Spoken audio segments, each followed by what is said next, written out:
wpfw.org. And by the way, you don't have to know when you can come to New York, where Democracy Now! Is based. Just make that call or go online at wpfw.org, make the pledge, and then we'll get in touch with you and work out the details. Maybe you're coming to New York soon, or it won't be for a year. This doesn't expire because we don't want WPFW to expire. Again, go to wpfw.org.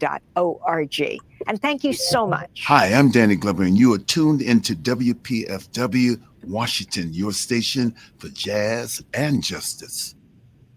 This is Make It Plain. Make It Plain. MIP. With Masamela Matfumo. Mark C. Make It Plain. Get woke.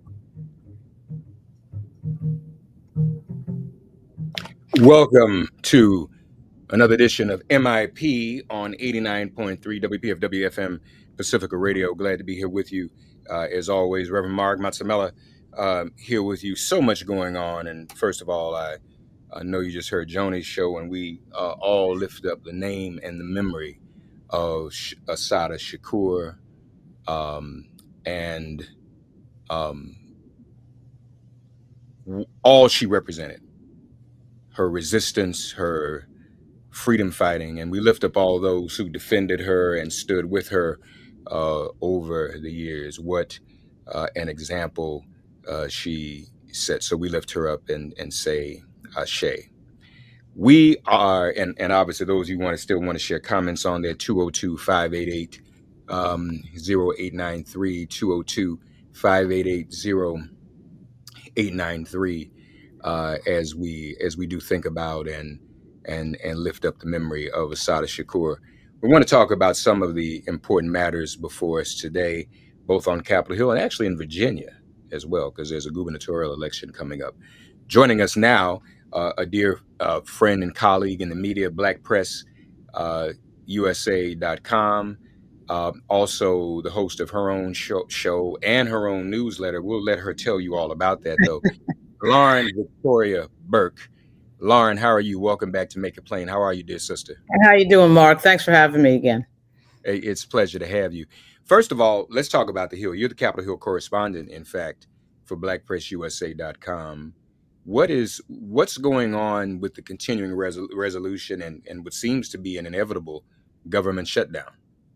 Well, what's going on is a big meeting at the White House today between President Trump and the leaders in the House and Senate, which would be Chuck Schumer and Hakeem Jeffries on the Democratic side, and on the Republican side, Senator John Thune and Speaker Mike Johnson. So I can't say that there's high hopes for that meeting, because generally what happens at these meetings is a lot of, frankly, ranting and raving by the president. But the president did agree to the meeting. The White House did contact the Democrats for the meeting after they had been asking for it several times. So in that sense, it's a good sign, because what it tells you is that at least there is some willingness to at least have a conversation before shutting the entire government down. But as you know, Mark, as I don't need to tell you, part of Project 2025 is a mass reduction of the federal government. The second that Donald Trump entered office, he started doing that. He started laying off federal workers by the thousands. So a government shutdown plays right into the hands of that project and that strategy. I actually think the Republicans, at least in the White House, want to shut the government down and want to lay off and or fire thousands and thousands of more federal employees. So incredibly, on this same day, there's going to be a meeting once again with the Prime Minister of Israel, Benjamin Netanyahu. So those two meetings are happening at the White House at the same time. I can't say that they don't have anything to do with each other, because we are a country that is giving billions and billions of dollars to other countries overseas, while at the same time arguing that we cannot provide health care for our own citizens. So even though those two meetings do not have a direct connection to each other, certainly the money that will be paid out likely later after the meeting with Prime Minister Netanyahu does factor into the thinking of a lot of people. You are seeing some movement from the Republican side against Israel and these payouts, by the way. So that's something to look for. So where are we on process, though, Lauren? I think they're going to vote tonight, correct? I don't think they're doing anything tonight. The House is not officially in session. The Republicans are out of session. The government funding expires on Wednesday. Okay, so October 1st, I mean, the night at midnight, the night before October 1st, the government funding expires. It has to be voted on to keep funding the government. You either fund for an extension, okay, you either come in and fund and vote on an extension, which of course is a pre-agreed agreement, right? So it's not like you just come in and, okay, wow, we're voting. I mean, they've got to sit down and figure out what that extension is, what it means, and what the details are. And I suspect that that's what will be discussed today at the White House. In the past, what we know, and I don't need to tell the audience, that has typically been a fiasco. Once again, you have a Republican Party that is really waved goodbye to governance in the last 10 years. So governance to them is to constantly be discussing how everything is dysfunctional and the government needs to be completely changed. They're not bringing a lot of policy ideas other than to greatly shrink and reduce the government, which of course has led to 300,000 Black women connected to jobs in the federal government being out of a job. I'm sure there's hundreds of thousands of Black men too involved in that, by the way. But that stat came across a few weeks ago as reported by NBC. As you know, there's been a history of Black people being connected to federal government jobs. It wasn't just the Postal Service. I mean, other federal government jobs. This administration has a bullseye on the Black community and economics and money. And so from the congressional standpoint, the Democratic Party, whether you are Black, white, Democrats from the north, south, east, and west, they are trying to get the government funded. They know that healthcare is on the table. The major question is the extension of tax credits for healthcare coverage, which the Republicans are now articulating that they could care less about, at least the Republicans sitting in the White House. And really the Republicans sitting in the White House are the only Republicans that matter, because the ones sitting in the Congress are not pushing back on their colleagues in the White House. So whatever happens with regard to what the president says will be the process moving forward for the Republican Party. Part of that process, though, is that what happens in the Senate requires 6 Democrats to agree. They need a 60-vote margin to move forward. So Chuck Schumer holds a lot of cards here. So in the past, he has capitulated to the Republicans. He says he's not going to do that now. We'll see. We'll see. If he does not capitulate, Lauren, and folks, your calls 202-588-0893, would Democrats then bear the characterization that they shut down the government? I'm just asking, which I'm not. Well, of course, the Democrats are arguing that the Republicans have shut down the government. The Republicans control the entire government, including the Supreme Court. So the Republicans control, of course, the House, the Senate, the White House, and the Supreme Court. So it's hard to argue, it would seem to me, that the Democrats shut down the government. Of course, the Republicans are going to say that. The problem, of course, is, Mark, as you know, as somebody who's a communications professional in so many ways, the Democrats are unable to manage their messaging, because so much of messaging now is predicated on lying and misinformation and disinformation. So the truth can be whatever you say it is, but it's really what you can market to the public and what the public believes, as we found out on Jan 6, 2021. People believed falsely and with no evidence that the election was stolen. If you get people to believe that, they end up violently attacking the U.S. Capitol. So one of the things that the Republicans are clearly better at than the Democrats is messaging and getting people to believe things. So it will not surprise me that the Republicans will try to get the public to believe that the Democrats shut down the government, even though the Republicans control the entire federal system. Well, but here's the thing, though, Lauren, and I asked that question, I'm sure you can guess for a reason. What would be so bad about that? Don't Democrats need to show some backbone anyway? I mean, they have a gun to their head on every occasion. Some of them, Lord have mercy, and I hate to say, when family members do something so bad, you can't even mention it because you're ashamed and embarrassed. It's one thing to be angry. Like I say, Lauren and I are brothers, sisters, and I do something so bad. It's one thing for Lauren to be angry at me, but it's nothing Lauren can't even talk about because I'm her. But so how could you do that? You don't even really want nobody to know. I don't want nobody to know some of these Black Caucus members voted for the Charlie Kirk resolution. We know some of them people, Lauren. That hurt. I don't even, I don't even, Dick Gregory, you said, don't even bring it to me. I don't want to hear about it. I don't even won't even know. So, but for a change though, maybe be good for Democrats to be seen as standing up, showing some resistance and some backbone, would it not? Absolutely, particularly coming off the Charlie Kirk resolution, in which the Democratic leadership, all three leaders, voted in favor of that resolution in honor of Charlie Kirk, including Hakeem Jeffries of Crown Heights, Brooklyn.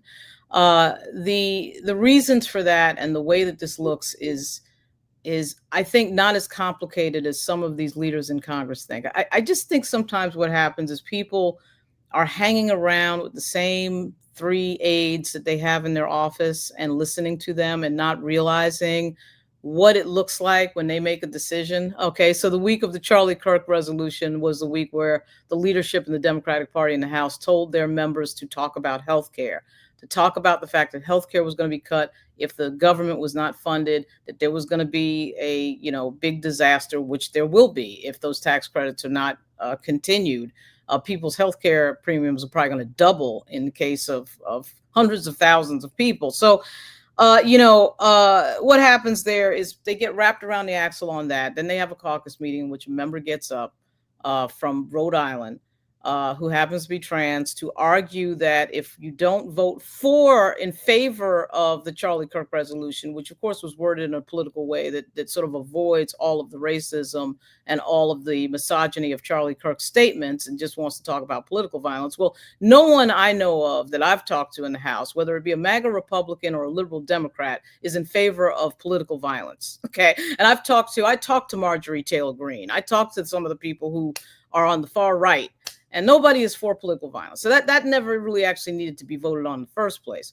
The idea that you can disassociate Charlie Kirk's statements in the public realm, which he's concentrated on so much with regard to race and all sorts of things that sound like the 1950s era of the Ku Klux Klan, calling certain racial groups stupid and not having mental capacity, so forth and so on, is impossible. You can't divorce him you can't divorce the person from that resolution. Unfortunately, we had several Democrats that got wrapped around the axle, including, I think, Leader Jeffries.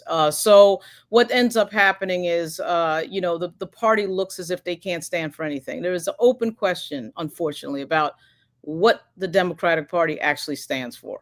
Okay, because I cannot imagine if Charlie Kirk was Louis Farrakhan, if Charlie Kirk was someone who had said some controversial things and died in a very tragic way, and there was a resolution, that people would divorce the words of that person from that resolution. I can't imagine that happening with anyone else.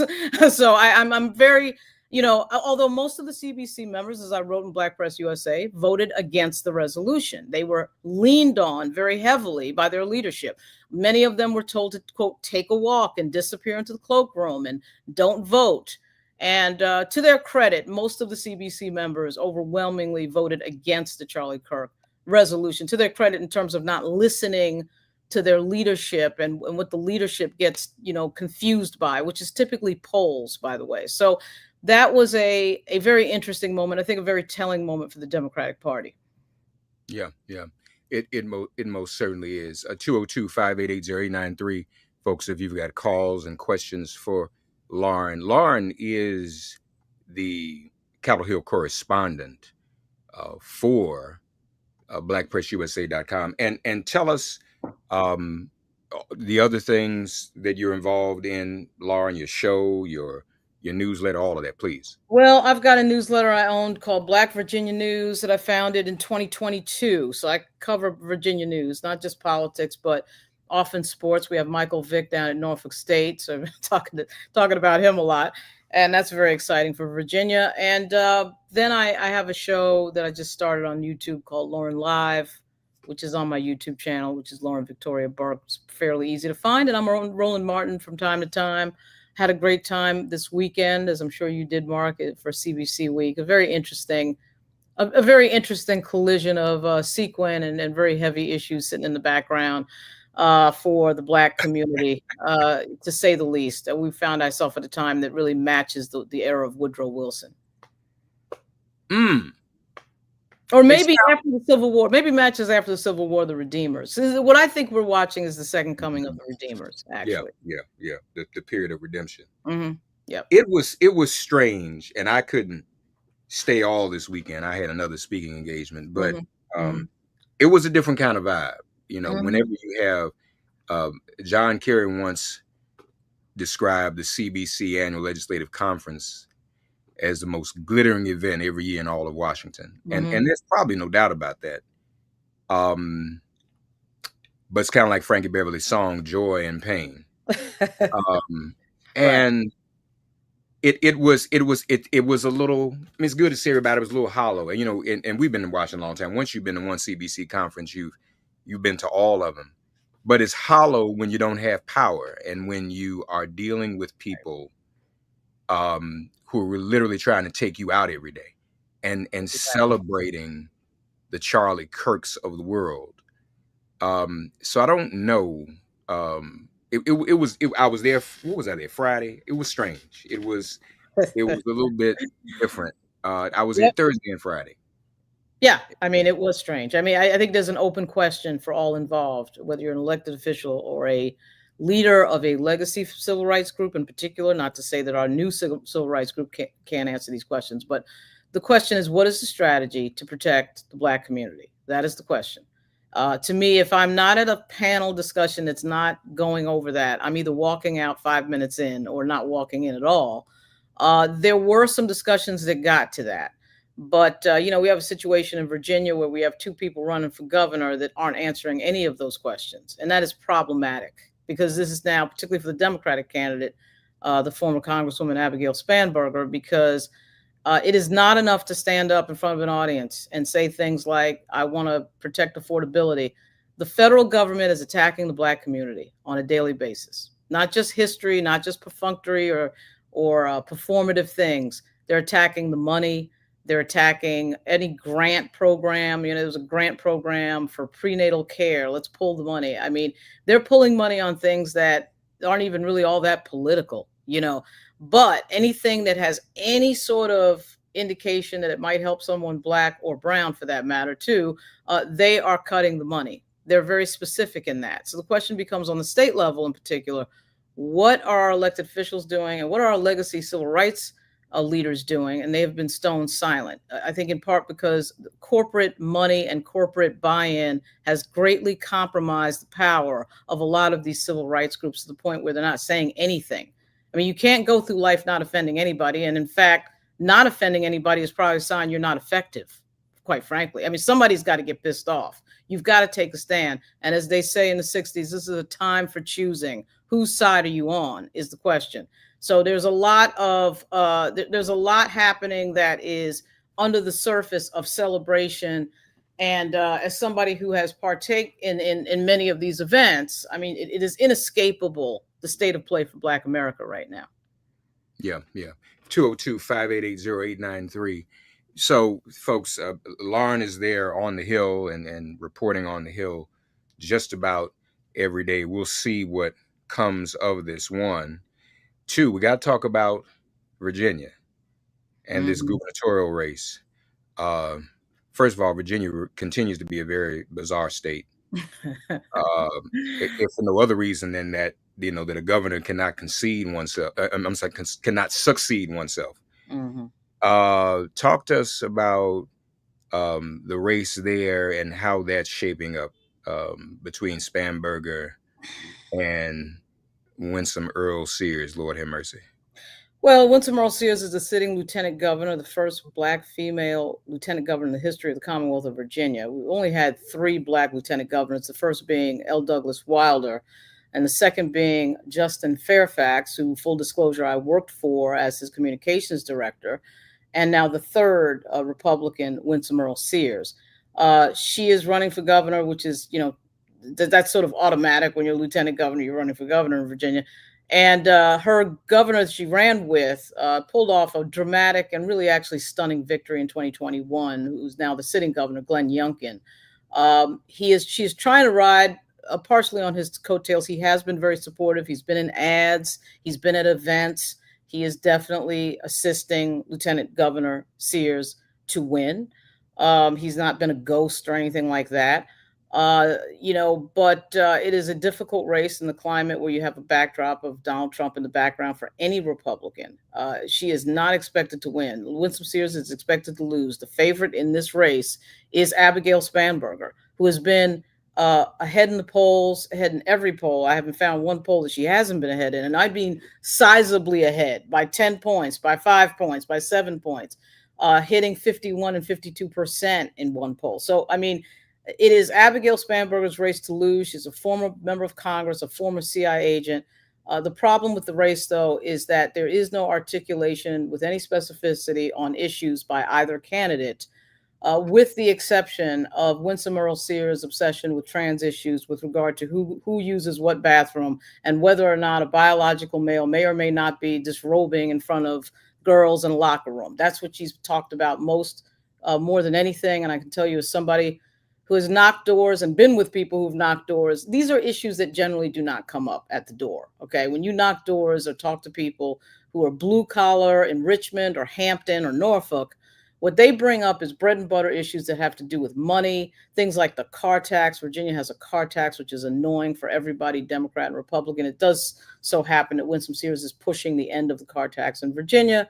But the bottom line of it is Sears is expected to lose. Abigail Spanberger is expected to win. And if anything happens that isn't that outcome, it would be a shock. Yeah. You said no issues are really being discussed. Are Well, you serious? I'll say it this way. Very sort of formulaic general statements about things like, I want to lower your affordability and your grocery bills. And, Virginians, I care about your children and education. We're not talking deep discussions of issues in a way that you would typically see in a campaign. Part of this is the media's failing in a lot of ways. But, to the credit of both candidates, they have accepted interviews from the local Virginia press that have asked about specific issues. It does seem they're only going to be having one debate, which would be craziness if that's the case. I mean, they've been at, quote, forums, but, you get a forum maybe at a church or something like that. You're not getting hard-hitting detailed questions that go to things that they're unlikely to be, faced with. I mean, I'll just give you an example. I don't know that anybody's asked Abigail Spanberger whether or not she agrees or disagrees with the activity of ICE as conducted under the Trump administration. I mean, that's a pretty obvious thing that's going on. One might think, well, that's a federal issue, not a state issue. Well, no, it's actually a state issue because the federal government is asking the states to participate in kidnapping people and renditioning them to El Salvador. So are you as governor going to be for that or against it? One would assume Abigail Spanberger would be against it, but Abigail Spanberger likes to brag that she was a cop and a CIA agent. And got the endorsement, interestingly enough, of the FOP, and likes to brag about law enforcement. And when she was in Congress, was quite critical of Black Lives Matter and any conversation about defund, which, as we know, is not just a conversation about defund. It's a conversation about where does the money go? Where does the public money go? Does it go into the billions, into police overtime like it does in New York? Or does it go into social services and education, et cetera, and so on? That's the question that a lot of these Democrats like to avoid because they want to be seen as pro-police. I get it. I mean, I'm the daughter of a cop, a New York City cop, and my nephew was a cop in Virginia Beach, and my boyfriend is a federal police officer. I like police too. But the question is the allocation of public funds. That usually a police department is the number one or number two allocation in a lot of these bigger cities. And so, nobody wants to speak against cops. Nobody wants to criticize cops. But we in the Black community should be asking questions when we see video after video of Eric Garner getting choked out or Walter Scott getting shot in the back or George Floyd getting choked out. We should be asking a few questions, as would any other community that has to watch their community members treated that way by what is a government funded and a government entity, the police. I think we just had some other breaking news, though. Mm-hmm. This may actually be the viral part of this show. Mm-hmm. Whether you meant to it, not Lauren. Lauren, breaking news has just announced that she has a boyfriend. Was that public yet before you said that? Or that was public because I bring him up a lot. I missed that. I'm sorry. I thought I may have had something else break. When people announce relationships, they'd be blue. Remember when Coco Gauff found her boyfriend. I thought I was about to have one of those viral moments with you, but you said I didn't know it was already out there like that. Very well. It's out. But so let me go back to these Democrats and milquetoast behavior. Right. Is it a possibility that even Spam Abigail being so non-specific or amorphous, we see that with Democratic candidates a lot. Right. We even see with members of Congress. Is that not also one of the flaws in the party's culture? It's dependent on that consultant class, which it seems to be saying to people, say as little as possible. Absolutely. So no one can criticize you for anything. That's absolutely what's going on. I mean, it's the white consultant class, and the white consultant class is so connected to the decision making and the money that comes from these donors that it is becoming it is actually becoming dysfunctional. Now, it's one thing, Mark, if you win elections. It's one thing if you're controlling the Senate. It's one thing if you won the White House over Donald Trump in 2016, and then you did it again in 2024. It's quite another thing when you don't have the Senate, you don't have the House, you don't have the White House. So for most people in politics, and I've been in media and politics, if you show results, everybody shuts up. If you win, everybody shuts up. The problem with this consulting class is that I don't even think they care anymore about who wins or loses, as long as they make the money, as long as they have the contract, as long as they can build a tunnel under their house in Georgetown. I don't think anybody cares. I mean, I really actually have come to that conclusion, because what tells me that is when the Democratic Party loses big, like they just did, particularly the way that they lost, having trouble figuring out that you can't run an 80-something-year-old man for the presidency for the second time, and you don't figure that out until 107 days before Election Day. With all your consultants and Jen O'Malley Dillon and all these people, Steve Ricchetti, they couldn't figure that out until 107 days before the election. That's a problem. And you don't hear anything about mass firings of consultants, do you? You don't hear anything about mass firings of people at DNC or D-Trip or any place else as a Democratic entity. So that for me, and I think for a lot of people that I talk to in politics who've been around quite some time, is problematic. So that, yes, the consultants tell these candidates, don't say anything, don't cause controversy. In a little bit of fairness to the candidates, I do understand some of that adjustment is about the current media age that we live in. Because if you say something controversial and it goes viral, it can blow up your entire campaign. So I totally understand why candidates have been hypersensitive, careful in this last 6 or 7 years, last 4 or 5 cycles. But at the same time, you're running for office. We need to know what you believe in and what you don't believe in.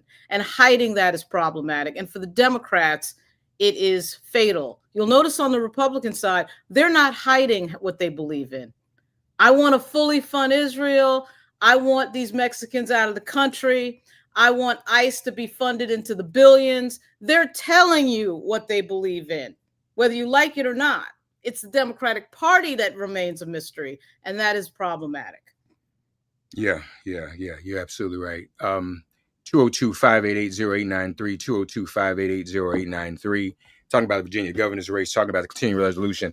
I got a guest who's going to join us, Lauren. Just before, as we bring him on, though, just one more thing back to government. They shut this down. That would also give Trump even more ability to continue to fire federal workers, couldn't he? Oh, absolutely. Absolutely, which is exactly what he wants to do. Absolutely right. Yeah. That's the other thing that's really kind of scary about this. 202-588-0893. Lauren Burke, blackpressusa.com with us, representing the Black press. Also joining us now, Lauren, and stick around because I'm sure you have some questions for this conversation, as we have had breaking news over the weekend when it comes to New York politics. The chair of Working Families Party, our dear brother, Dr. Maurice Mitchell. My brother, how are you? Oh, I'm blessed. It's good to be with you. It's good to be. Thank you for joining me on short notice too. But I had to talk to you because I think there's a candidates debate tonight. We have this mayoral race, and the landscape has changed overnight. since Eric Adams has dropped out, Maurice? Yeah, look, this is an important moment in the campaign, and what I'm excited about is that with Eric Adams dropping out, it's an opportunity to have a conversation about the fact that there is a critical election coming up, and the contrast to me is clear. And what we know now is that the Eric Adams era in New York governance will be ending, right? And so we're going to transition into a new era now. There's no question about that, given the fact that he dropped out. And so what people have, I think, is a real choice between Andrew Cuomo, what we at the Working Families Party believe is his record of corruption, his record of sort of top-down party boss leadership, and Zohran Mamdani, which represents a new, refreshing, multiracial coalition that's focused like a laser on affordability, which is what again and again and again New Yorkers are interested in: how to stay in their homes, how to stay in their communities, how to be able to get by and actually thrive in New York. So what impact do you think this will have on Mamdani's race itself? Because the votes are kind of all over the place. And we know that many Black New Yorkers went with Adams, right? The numbers showed that in the primary, correct? Well, Adams didn't place himself in the primary for the scrutiny of the Democratic Party primary. He famously, I mean Cuomo. Yeah, Cuomo. That's right. That's correct. So yeah, I mean, I'm 46, so I'll place myself in this age group of people my age and older who know the father, right? Know Mario Cuomo, right. Know the son, have a relationship with that family, and when it came time to vote, voted with the name that you know during very uncertain times. At the end of the day, he lost the Democratic Party primary, and Zohran Mamdani is the Democratic nominee. And over those weeks and months, that has given a lot of folks, including a lot of Black folks who knew the Cuomo family and had some relationship, a trust with that name, to look at Zohran, to look at his policies. And, you know, the fact that Yvette Clarke recently endorsed Zohran. You have Carl Heastie endorse Zohran. Andrea Stewart Cousins endorsed Zohran. The Attorney General Tish James endorsed Zohran. There is a coalition that is coming together, a multiracial coalition, including a lot of very prominent Black voices that are endorsing Zohran and are part of this coalition. And I think since the primary, more and more everyday Black New Yorkers have been joining. And I think given the fact that Eric Adams is coming out, that is going to allow for even more folks to take a second look at Zohran and his policies, and like me, come to the conclusion that his policies are the best for Black New Yorkers and are the best positions to keep Black New Yorkers in our communities and in a path to thriving. He's the only candidate I know in the race that has a positive position on reparations. He came out while he was an assembly person on reparations. He's the candidate that is dealing directly with issues that relate to gentrification, which ultimately are issues about affordability, especially home prices, which his campaign is dealing with directly. Yeah. Lauren, Lauren Burke of Black Press USA, you have a question, or may I suggest maybe you have a specific question about a prominent New York Democrat and his lack of endorsement at this point? Do you want to ask that question? Well, I probably should start with a few full disclosures. One is I do pay taxes on a house in Brooklyn and Crown Heights. Two is I voted for Andrew Cuomo, I think 3 times. The primary for governor, when he was running for governor, twice, before changing my registration to Virginia. I was born in the Bronx. I grew up on Long Island. My father worked at Rikers and was a New York City police officer. So I'm actually a surprising fan of Andrew Cuomo. I will cap that full disclosure off by saying that my mother did work for a member of the New York State Assembly back in the day when I was a teenager, and I met Mario Cuomo. I never met Andrew when he was younger or when he was at HUD. But to get to your point, Mark, certainly everybody is waiting for the endorsement of the House Democratic leader, Hakeem Jeffries. You know, I will just say that, you know, there's a few things at play there. One is it is a fact, and I live right outside of his district, in Yvette Clarke's district. But certainly the Orthodox Jewish community in Jeffries' district is very powerful in this, as they are not just in his district, but certainly nationally with regard to AIPAC and the politics around Israel. There's no one that can convince me that that isn't a player in this decision with regard to endorsing or not endorsing Zoran Mandami. But I would remind everybody that, you know, Jeffries has never been a big early endorser. I'd also remind that I'm unclear about what the views of Mr. Mandami are on other Democrats, whether he's supported other Democrats in New York or nationally. I would love to know the history of that. And so this is not me saying that I think Jeffries is going to endorse former Governor Cuomo. I think the chances of that are zero. But I do think at some point he will be endorsing Mandami. That's my guess. I ask him about it every week at the U.S. Capitol. He's sick of me, and you know, he should be sick of me asking. But I think at some point he will be endorsing. The thing I would end with is, you know, I can see the excitement over Zoran Mandami, and it's completely understood given the state of play of our politics, because he's somebody talking outside of the realm of money-controlled politics. It's that sort of talk that we heard from Bernie Sanders. We hear it from AOC. And when we hear it, we know that it is the thing that counters money politics, which is controlling everything on both sides of the aisle.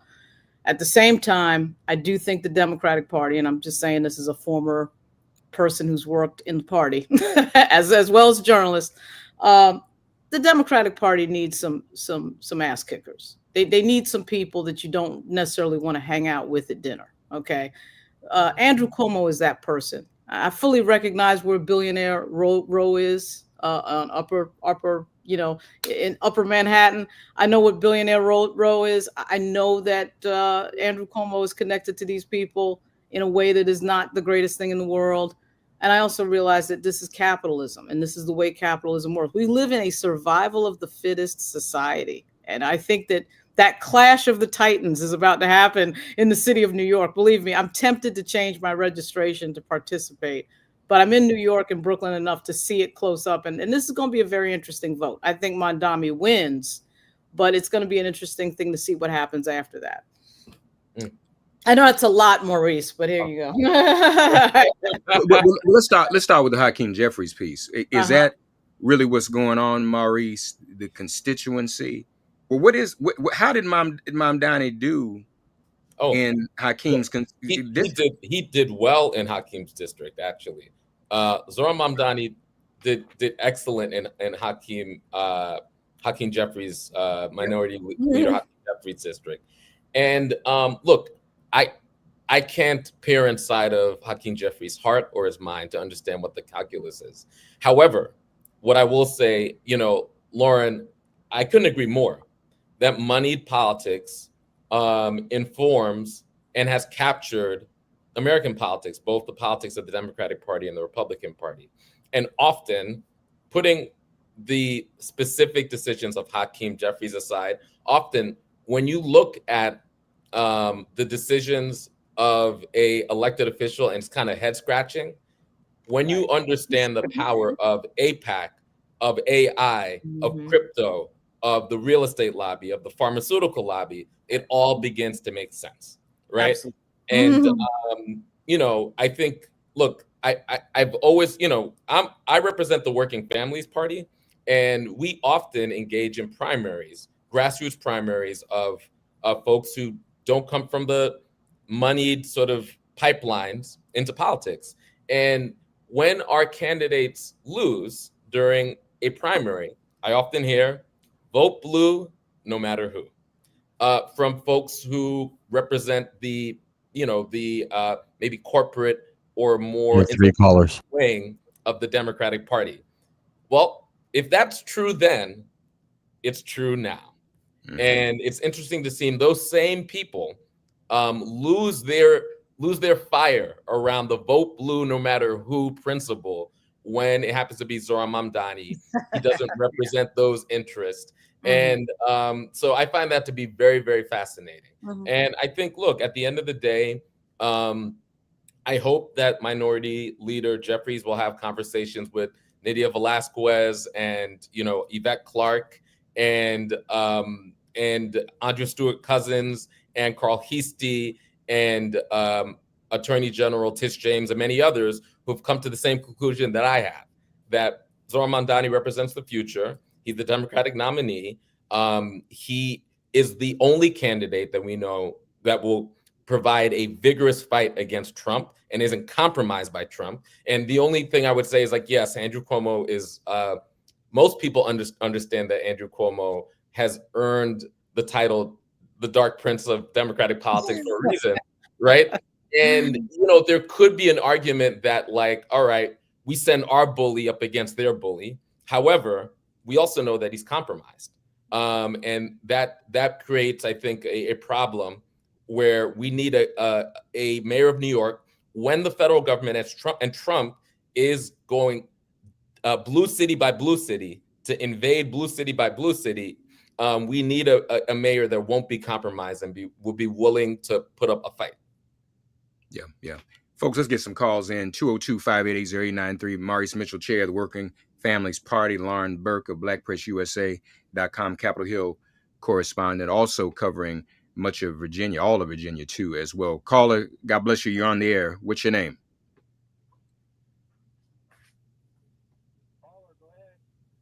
We can't hear the caller's mic. Hello? Yes, go right ahead. What's your name, caller? Hello? Yes, this is Ruth. Hey, Ruth, go right ahead. Yes, we can hear you. Go right ahead. Okay. Thank you.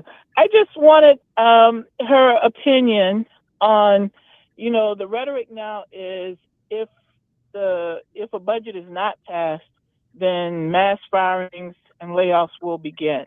My question is, why do we think he won't do that anyway, even if a budget is passed? Because when he came into office, there was a budget, and he still decimated the federal workforce.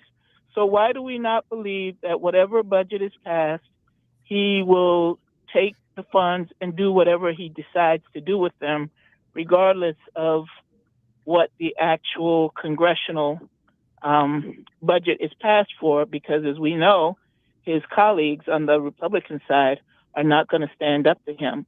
And currently there are not enough Democrats to make a difference. Thank you. It's a good point. Of course, we're talking about Trump now, y'all. Right. So that's the question about Trump and the budget. Go right ahead, Lauren.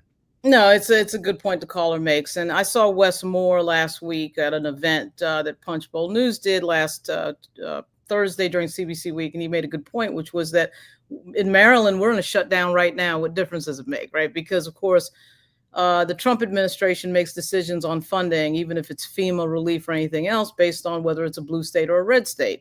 The job of this president so far has been to target specifically minority communities, specifically Black people, specifically immigrants from Mexico, with as much vitriol, hatred, and use of government police force as possible, particularly with regard to our immigrant communities. It is a shocking display, what we're seeing. It does require people to answer the question who are running on the ballot, whether it be in New York or any place else. How are you protecting these communities, particularly in a diverse place like New York? And of course, in New York, you get some very interesting political partnerships, because you have a historic group there, several historic groups that know what it looks like when a government turns against a minority group. Okay, so it would be interesting actually to hear Governor Cuomo on some of that, because I think that he's always sort of trying to straddle the line between, of course, the establishment and trying to be Billy Badass. Now, I do think that he can, to some extent, do that. One of the good things about an older politician is they get to a point where they just don't care. But back to the caller's point, the caller is right. The federal government, as run by Donald Trump and Stephen Miller and Laura Loomer, three racists, is going to continue to cut jobs, is going to continue to exact as much pressure and as much vitriol as they can on Black and brown communities in particular. And that federal government piece was not an accident. A lot of Black folks gain wealth through the federal system, because the TSP program alone is one of the biggest builders of wealth and millionaires, slow building millionaires than almost any program in the country. So that's a good point. And just bring it back to New York, Maurice Mitchell. I mean, that's one of the things that helped Mamdani, Eric Adams' association with Trump. Yeah. And in New York, it's one of the most liberal cities in the country. Yeah. People are very well aware. Everything Lauren just said, everybody in New York feels that, understands it, and gets it the same way. And that's why Mamdani had such a overwhelming support, because people are sick of this. This is Mamdani is a resistance candidate, is he not? Yeah, that's correct. And exhibit number 1 is the awkward WPIX interview that Mayor Adams did with Tom Homan, the director of ICE, where I call the giggle heard around the world. Where, I mean, it was just, as a black man, I felt deeply injured by witnessing Tom Homan disrespect Mayor Adams on live TV the way he did. And Mayor Adams just giggled and took it. And to me, that giggle is the response only of a completely captured and compromised person would make, you know? And so to me, that was a disqualifying moment for Eric Adams, and signaled the fact that, given the very real threat of Donald Trump, because he's made clear he is going to use the full weight of the federal government, both legally and extra legally, in order to apply pressure on quote unquote blue cities with large black populations and cities that he's calling quote unquote sanctuary cities. And he's going to terrorize these cities. And if we, the other example is Mayor Brandon Johnson, in Chicago. And he, along with Governor Pritzker, as well as folks in the community, stood strong, and Trump blinked, right? And so it does matter to have an administration that's willing to show up and defend your residents. I think we also saw that with Mayor Baraka, right? Mayor Baraka, he was willing to very, very early on say, it doesn't matter who my resident is. It doesn't matter if my resident is a immigrant or a citizen. They're my residents. It's my job to protect them and keep them safe against this federal government. And so I think that has been one of the factors that has led to so many people rallying around Mamdani. Yeah, very important. We have another caller. Caller, God bless you. What's your name? Do we? Maybe not. Maybe Go to the next one. Okay, caller, God bless you. What's your name? Caller, you there? Turn your radio down. We're going to go to the next one. All right. Well, you just go to the next one, Mike. You control that. Just go. Caller, God bless you. Go right Go ahead. ahead, caller. You're on. All right. My name is Stan from Northern Virginia. Hey. My question is, can you hear me? Yeah. Yes. I can hear you. Okay, good. My question is, we're talking about strength in politics and President Trump. I just cannot understand how he can continue to do these clearly impeachable offenses, going to war against Iran, deploying bombers to Iran, clearly being in support of a genocide in Gaza, and just deploying troops in American cities. Why can't there be any backbone in Congress at all to get this man out of office? What do we have elected officials for if they cannot stop America turning into some nightmare where people are disappeared from the streets, like he is deploying Praetorian Guard all over the country? Why isn't there some action? I get these send me $5, send me $30 for this cause and that cause. Mm-hmm. I'll stop there. Yeah. But let me hear your response about just what can we do to get him out of office? Maurice, you take that one first. Okay, sure. Well, caller, I couldn't agree with you more that the actions of this president are deplorable, are in many ways illegal, are violate our Constitution, and impeachment is mainly a political process.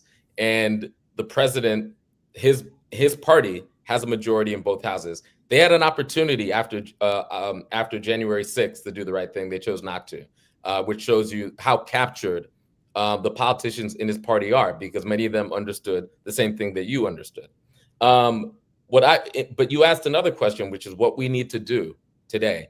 I believe that there's a number of things that we need to do today. So, many of us recently led the protests and organizing and boycotts against Sinclair, Nexstar, ABC, and Disney when they pulled Jimmy Kimmel off the air. And look, Jimmy Kimmel is a very wealthy, connected, famous white guy. So the reason why I felt it was really important to do that is because they crossed the line.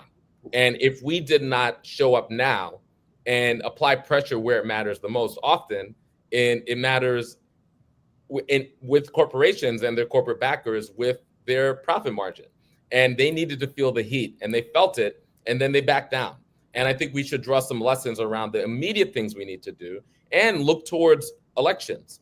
I think, again, the New York election and how that fares, that's going to be an indicator about where this country goes. And also the 2026 elections. There's a reason they know they're unpopular. There's a reason why they're trying to steal the election before any vote is cast, while they're trying to use gerrymandering in order to change the balance of power, even before people get to choose their representative. So we need to turn out like never before every single election, including the congressional elections coming up in 2026, so that the Republicans and MAGA won't have a majority in the House. And there is a slim possibility, if you line everything up, that they could also lose their majority in the Senate. And we have to organize the largest electoral movement between now and November 2026 in order to do that. And in between, we need to do the small and large actions like boycotts, like the Target boycott and others, like the organizing, like those protests, to show that there's a movement against this. Yeah. One more and 3 minutes left. We have one more call? Yes, and 3 minutes left. Yep. Okay, real quick. Let's go and get this next caller. God bless you. Go right ahead. Mm-hmm. Caller, you there? Okay, I guess call's not there. Folks, this has been a very, very interesting conversation, obviously. Lauren, let me give you some closing thoughts, and then we'll hear from Maurice. It's interesting, too, because Maurice, before you came on, we talked about the Virginia gubernatorial race. I don't see a whole lot of difference now these days between Winsome Earl Sears and Eric Adams, but that's just me. Maybe that's harsh. That's harsh, but maybe not, because you talk about the man giggling and skinning and grinning. Lauren, closing thoughts, please. Well, Eric Adams was in fact compromised by, of course, his connection with the Trump people. Interestingly enough, for Winsome Sears, they're ignoring her. The official MAGA is ignoring Winsome Sears, and she has not gotten the endorsement from Donald Trump, and probably will not. Why is that? Why is that? She criticized, because she really isn't a MAGA Republican. She criticized Donald Trump and basically said he should get off the stage only like a few years ago, and they know about it. And of course, they remember that. Has she asked for the Epstein files? No, she hasn't brought that up. It has come up, but it's not a type of issue that's a Virginia issue. To Stan's point, it's really about voting. And to Stan's point, I'm sure Stan in Northern Virginia is probably early voted already. There's probably going to be a wave election in Virginia. I can't speak for New Jersey, but I can speak for Virginia. There's probably going to be a wave election in the blue wave, in the Democratic. And you're going to see it in New York. I suspect, obviously, it's two Democrats with Cuomo and Mondami, but you're going to see the more left-leaning Democrat win, and that means something. Maurice, the polls are showing still Mamdani ahead sizably. Am I wrong?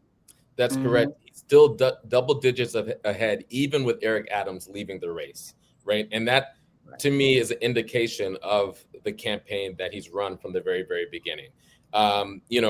Andrew Cuomo is behind in every single poll, even when it's head-to-head and the Republican is out of the race. Andrew Cuomo is still behind. And there's still several weeks to go, and I only could imagine that the momentum is going to build in Mamdani's direction. And I don't think I never thought we could discount the charges that drove Cuomo out of office in the first place. You No, know, I don't think necessarily people have forgotten those. They're not really covered as much. Yeah, I don't think people have forgotten those. they're covered less, but some of the same elected officials that ended up endorsing him, initially in the primary, and they were the same folks when he had those, I think, disqualifying and disgraceful allegations, very credible allegations by dozens of women. 20 seconds. They opposed him and said that he was no longer fit for office. If those things were true then, they're true now. At Maurice WFP. Lauren, real quick, where can people find you? At LV Burke on X and Burke File on TikTok. All right. Check them out, folks. Maurice and Lauren.